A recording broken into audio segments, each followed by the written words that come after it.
श्री स्वामी समर्थ. नमस्कार भक्तांनो. ज्या बहिणींना रक्षाबंधनाचा हा व्हिडिओ श्रद्धेने आवडेल त्याचा खिसा संपत नाही, आनंद समृद्धीने भरलेला असावा. असे केल्याने पतीचा सुख शांती मिळू शकते, घरातील शांतता भंग होऊ शकते, आर्थिक समस्या वाढू शकतात आणि वैवाहिक जीवनात अडचणी येऊ शकतात. अलीकडेच एका महाकथेदरम्यान गुरुजींनी हा विषयावर एक महत्त्वाचा मुद्दा मांडला आहे. सर्व महिलांना सावध राहण्याचा सल्ला दिला आहे. त्यामुळे यावेळी रक्षाबंधनाला येण्यापूर्वी कोणत्या 3 गोष्टी विसरू नयेत हे जाणून घ्या. विशेष म्हणजे या वर्षीचे रक्षाबंधन अनेक शुभयोगांमध्ये येत आहे, त्यामुळे या दिवशी त्यांचे पालन करणे खूप महत्त्वाचे आहे. नमस्कार भक्तांनो. रक्षाबंधन हा बंधू भगिनींच्या प्रेमाचा आणि श्रद्धेचा सर्वात मोठा सण आहे.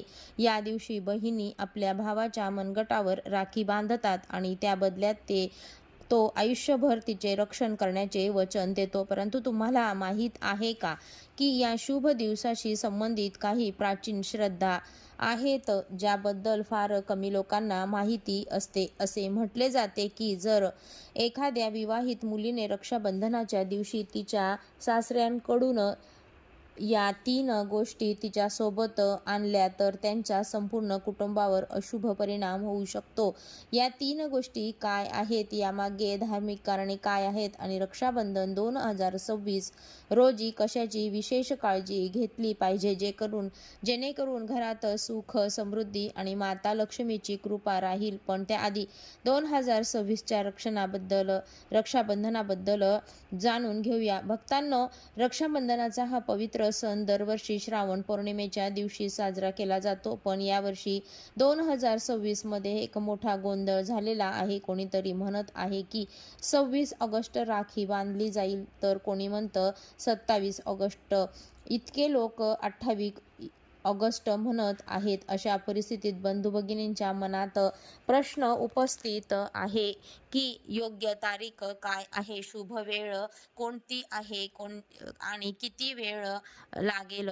तर भक्तांनो, अजिबात गोंधळून जाऊ नका, कारण आजच्या व्हिडिओमध्ये आम्ही तुम्हाला रक्षाबंधनाची नेमकी तारीख, शुभ माहिती सांगणार आहोत. तसेच तुम्हाला काही विशेष उपाय माहीत असतील तर ते प्रत्येक बहिणीने रक्षाबंधनाच्या दिवशी केलेच पाहिजेत. चला तर मग विलंब न करता आजच्या विशेष व्हिडिओच्या सुरुवात करूया. भक्तांनो, रक्षाबंधन दरवर्षी श्रावण महिन्याच्या पौर्णिमेच्या दिवशी साजरी केली जाते. परंतु शास्त्रांमध्ये स्पष्टपणे म्हटले आहे की भाद्रपद काळात राखी बांधली जाऊ नये.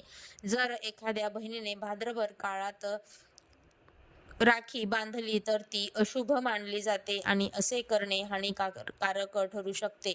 भाद्रपदाचा त्याग करून रक्षाबंधन साजरे करते आणि असे शास्त्रांमध्ये लिहिलेले आहे. आता रक्षाबंधन कोणत्या दिवशी साजरी करावी? 27 ऑगस्ट किंवा 28 ऑगस्ट यावेळी. तसेच लोक म्हणत आहेत की राखी 27 ऑगस्टलाच बांधावी. परंतु काही ज्योतिष आणि विद्वानांचे असे म्हणणे आहे की भाद्रपदामुळे 28 ऑगस्ट रोजी राखी बांधली जावी. त्यामुळे आता तुम्ही विचार करत असाल की काय योग्य आहे, काय अयोग्य आहे. तर भक्तांनो, अजिबात घाबरू नका. आजच्या या प्राचीन माहितीच्या ज्ञानवर्धक व्हिडिओमध्ये आम्ही तुम्हाला अचूक माहिती सांगणार आहोत. चला तर मग जाणून घेऊया भद्रकाळातील वेळ काय असेल आणि राखी बांधण्याची शुभ वेळ किती आहे. कारण रक्षाबंधन हा एक पवित्र आणि भावनिक सण आहे आणि जर तुम्ही तो योग्य वेळी साजरा केला नाही तर दोन्ही भाऊ बहिणींच्या आयुष्यात आनंद, शांती आणि समृद्धी येते. आता एक अतिशय मनोरंजक आणि विशिष्ट माहिती येते. रक्षाबंधनाच्या दिवशी प्रत्येक बहिणीने आपल्या भावाला एक गुप्त गोष्ट खायला दिली पाहिजे. होय, असे केल्याने भावाच्या कुटुंबातील कधीही कोणतीही अडचण येत नाही, माता लक्ष्मीची कृपा कायम राहते आणि भावाची प्रगती रात्रंदिवस दुप्पट होते. अशा बहिणीला माता लक्ष्मीचा आशीर्वादही मिळतो. भक्तांनो, यावेळी रक्षाबंधनही खास आहे, कारण या दिवशी काही खास कामे असतात, जी प्रत्येक आई आणि बहिणीने केलीच पाहिजे. एक अशी नोकरी जी तुमच्या जीवनात आनंद आणते, हे भावाचे आयुष्य वाढवते आणि संपत्ती आणते. भक्तांनो, रक्षाबंधनाचा हा सण बंधू भगिनींच्या अतूट प्रेमाचं प्रतीक आहे. या दिवशी बहिणी आपल्या भावाच्या मनगटावर राखी बांधतात आणि तिच्या दीर्घ आयुष्यासाठी आणि चांगल्या आरोग्यासाठी प्रार्थना करतात. आणि भाऊ नेहमीच त्यांच्या प्रिय बहिणीला प्रत्येक संकटापासून वाचवण्याचे वचन देतो. पण भक्तांनो, या पवित्र नात्याचा सण साजरा करताना एका गोष्टीचं विशेष काळजी घेणे खूप महत्त्वाचे आहे, आणि ती म्हणजे भद्रकाली. विसरूनही भद्रकालामध्ये राखी बांधली जाऊ नये, असे शास्त्रामध्ये स्पष्ट लिहिलेले आहे. आता तुम्ही विचार करत असाल की का यामागे एक कथा आहे. असे म्हटले जाते की भद्रक काळात लंकापती रावणाने त्याची बहीण सुपनखाला राखी बांधली होती. आणि मग काय झाले, एका वर्षाच्या आत रावणाने संपूर्ण साम्राज्य उद्ध्वस्त झाले. इतकेच नाही तर शनिदेवाची बहीण असलेली भद्राला ब्रह्माजींचा शाप मिळाला आहे की तिच्या काळात जर कोणतेही शुभ किंवा अशुभ कार्य केले तर त्याचे परिणाम शुभ होणार नाहीत, तर उलट परिणाम होतील. त्यामुळे भक्तांनो, ही चूक करू नका. केवळ शुभ काळातच राखी बांधली. तर आता या मुद्द्यावर बोलूयात. 2026 मध्ये रक्षाबंधन कधी साजरा केला जाईल? भक्तांनो, जाणून घेऊया. 2026 मध्ये रक्षाबंधन सण हा श्रावण महिन्याच्या पौर्णिमेचा साजरा केला जातो. पौर्णिमा तिथी 27 ऑगस्ट रोजी 6:56 सुरू होत आहे आणि 28 ऑगस्ट सकाळी 9:45 संपते. आता तुम्हाला वाटेल की 2 तारखा येत आहेत, तर कोणता दिवस साजरा करायचा? त्यामुळे इथे कोणतेही गोंधळ नाही, कारण सूर्यास्ताची तारीख ही सूर्योदयाची तारीख असते. शिक्षण किंवा कलेशी संबंधित साहित्य जर बहीण अभ्यास करत असेल किंवा तिला कोणत्याही कलेमध्ये रस असेल, तर तिला पुस्तके, अभ्यास साहित्य, लॅपटॉप किंवा कलेशी संबंधित साहित्य भेट देणे शुभ आहे.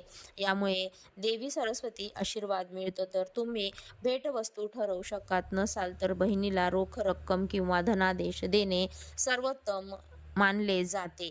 बहीण तिच्या गरजेनुसार किंवा इच्छेनुसार त्या पैशांचा वापर करू शकते. बहिणीच्या तोंडाला गोड करण्यासाठी मिठाई आणि सुक्या फळांसह सात्विक मिठाई किंवा चांगल्या दर्जाची सुकामेवा देणे त्यांच्यातला गोडवा कायम ठेवते. कोणत्या 2 भेटवस्तू टाळल्या पाहिजेत? अशुभ निषिद्ध भेटवस्तू.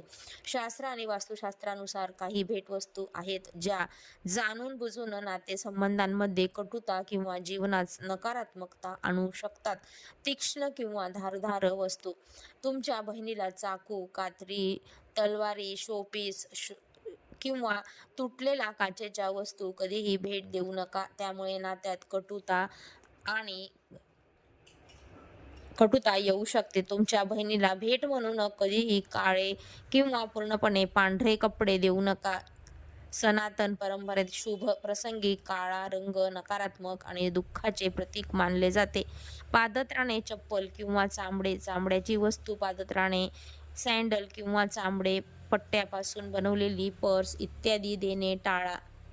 तुमच्या बहिणीसाठी पूजा, ग्रंथ आणि मांगलिक उत्सवाच्या दृष्टिकोनातून चामड्याच्या वस्तू अशुद्ध मानल्या जातात. शास्त्रानुसार घड्याळ भेट देणे, विशेषतः बंद किंवा काळे, हे अधिकाधिक प्रगतीला अडथळे आणण्याचे कारण मानले जाते. जर तुम्हाला द्यायचेच असेल तर बंद घड्याळ किंवा काळ्या पावलांचे घड्याळ अजिबात देऊ नका. रुमाल. एखाद्याला रुमाल भेट देणे हे वियोग आणि अश्रूंचे प्रतीक मानले जाते.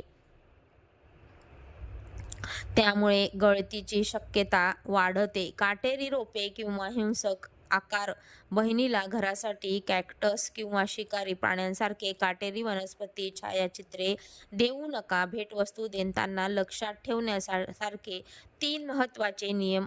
आनंदी अंतःकरणाने द्या. छोटी किंवा मोठी असू दे, ती नेहमी आनंदाने आणि आदराने द्या. दर्शनासाठी किंवा सक्तीसाठी दिलेली भेट फलदायी ठरू शकत नाही. बहिणीचा आशीर्वाद. फलदायीसाठी नसते. बहिणीचा आशीर्वाद भेट दिल्यानंतर बहिणीच्या पायांना स्पर्श करा आणि तिचे आशीर्वाद घ्या. धर्मग्रंथांमध्ये असे मानले जाते की आनंदी बहिणीचा आशीर्वाद भावाचे वय आणि प्रगती वाढवते. सत्तेपासून सावध राहा. तुमच्या आर्थिक स्थितीच्या पलीकडे कर्ज घेऊन कधी भेटवस्तू देऊ नका. भावाचे बहिणीबद्दल प्रेम आणि आदर ही सर्वात मोठी देणगी आहे. सनातन धर्म आणि धर्मशास्त्रानुसार विवाहित बहिणीच्या संदर्भात रक्षाबंधन साजरा करण्याबाबत स्पष्ट नियम आणि परंपरा आहेत. मुख्य नियमांपैकी एक म्हणजे भावाने बहिणीच्या घरी जावे किंवा बहिणीला बोलवावे. धर्मग्रंथ आणि सामाजिक परंपरा या दोन्हींपासून विवाहित बहिणीच्या घरी राखी बांधणे हे सर्वात उदात्त, सर्वोत्त आणि फलदायी मानले जाते. त्याची मुख्य धार्मिक आणि आध्यात्मिक कारणे खालीलप्रमाणे आहेत. यमराज आणि यमुना यांची परस्पर हिंदू पौराणिक कथांनुसार श्रावण पौर्णिमेच्या दिवशी भगवान यमराज स्वतः त्यांची बहीण यमुनेच्या घरी गेले होते. यमुना तिच्या घरी आली. भावाचा आदर करा, तिलक लावा आणि मनगटावर संरक्षक धागा बांधा. या पौराणिक घटनेनुसार आधारित भावाने त्याच्या बहिणीच्या घरी जाणे खूप शुभ मानले जाते. बहिणीच्या घराच्या संन्यास लग्नानंतर बहिणीने सासरी, तिथे भाऊ त्याच्या बहिणीच्या घरी जातो तेव्हा त्याचा सासरच्या बहिणीने आदर आणि प्रतीक्षा वाढते. गृहलक्ष्मीचा आशीर्वाद म्हणजे विवाहित बहीण हे तिच्या घराचे घर आणि आहे. जेव्हा भाऊ त्याच्या घरी जातो तेव्हा बहीण खूप आनंदी अंतःकरणाने भावाचे स्वागत करते. आनंदी बहिणीचा आशीर्वाद भावाच्या आयुष्यातील गरिबी आणि त्रास दूर करतो. कोणत्या परिस्थितीत बहिणीला तिच्या घरी आमंत्रित केले जाऊ शकते असे असेल तर भावाला बहिणीच्या घरी जाणे चांगले. परंतु व्यावहारिक जीवनात शास्त्रांनी बहिणीला काही विशिष्ट परिस्थितींमध्ये तिच्या आईला तिच्या घरी बोलवण्याची परवानगी दिली आहे. अविवाहित बहीण जर बहीण अविवाहित असेल तर ती घरीच राहते आणि तिथे रक्षाबंधन साजरे करते. बहीण शारीरिकदृष्ट्या आजारी असल्यास, गर्भवती असल्यास किंवा कोणत्याही कारणास्तव प्रवास करण्यास असमर्थ असल्यास बहिणीची अस्वस्थता किंवा शारीरिक स्थिती बघून जर रक्षाबंधनाच्या दिवशी घरात एखादी मोठी धार्मिक विधी, पूजा किंवा कौटुंबिक मेळावा असेल तर भाऊ आणि बहीण वेगवेगळ्या शहरांमध्ये राहत असतील आणि बहिणीला घरी येणे अधिक सोयीचे असेल तर भाऊ त्याच्या विवाहित बहिणीच्या घरी राखी बांधणार असेल तर भावाने खालील नियमांचे पालन केले पाहिजे. रिकाम्या हाताने जाऊ नये. कधीही तुमच्या बहिणीच्या घरी रिकाम्या हाताने जाऊ नका. तुमच्या बहिणीला मुलांसाठी फळे, मिठाई, कपडे किंवा भेटवस्तू सोबत नेण्याची खात्री करा. पाणी आणि अन्न नियम शास्त्रांमध्ये बहिणीला तिच्या घरातून पाणी किंवा अन्न घेण्यापूर्वी दक्षिणा किंवा भेटवस्तू देण्याचा कायदा आहे. राखी बांधल्यानंतर बहिणीला तिच्या क्षमतेनुसार आणि तुमच्या क्षमतेनुसार दक्षिणा किंवा भेट देऊन अन्न घ्या. पहिल्या निमंत्रणावर आणि आदराने बहिणीच्या घरी पोहोचल्यावर सर्वात आधी बहीण आणि मेहुणा, जिजाजी आणि त्यांच्या घरातील वडीलधाऱ्यांना आदर द्या. 4 बहिणींना घरी बोलावताना लक्षात ठेवण्याच्या गोष्टी. जर काही कारणास्तव विवाहित बहीण रक्षाबंधनाच्या दिवशी घरी येत असेल तर कुटुंबाने त्या गोष्टींची विशेष काळजी घेतली पाहिजे. आदराने निमंत्रण. रक्षाबंधनाच्या काही दिवस आधी तुमच्या बहिणीला आदरपूर्वक आमंत्रित करा. निरोप घेण्याच्या वेळी भेटवस्तू देऊन राखी बांधून तिच्या सासरच्या लोकांकडे परत येऊ लागले तेव्हा तिला रिकाम्या हाताने पाठवू नका. तिला कपडे, मिठाई, फळे आणि दक्षिणा किंवा भेटवस्तू अर्पण करा. ज्योतिष आणि धार्मिक शास्त्रानुसार रात्री राखी बांधणे सामान्यतः निषिद्ध मानले जाते कारण सूर्यास्ताच्या वेळेला संधी कालावधी आणि रात्रीचा कालावधी म्हणतात. त्यामध्ये नकारात्मक ऊर्जा अधिक सक्रिय असतात. तथापि जर दिवसा भद्राकाळ, राहुकाल किंवा इतर कोणतेही भयंकर गैरसोय असेल आणि दिवसा कोणतेही शुभ मुहूर्त साध्य होत नसेल तर शास्त्रांमध्ये दिलेल्या विशेष अटींचे आणि नियमांचे पालन करून प्रदोष काल किंवा रात्रीच्या पहिल्या तासात राखी बांधली जाऊ शकते. संपूर्ण व्हिडिओ पाहिल्याबद्दल धन्यवाद. श्री स्वामी समर्थ.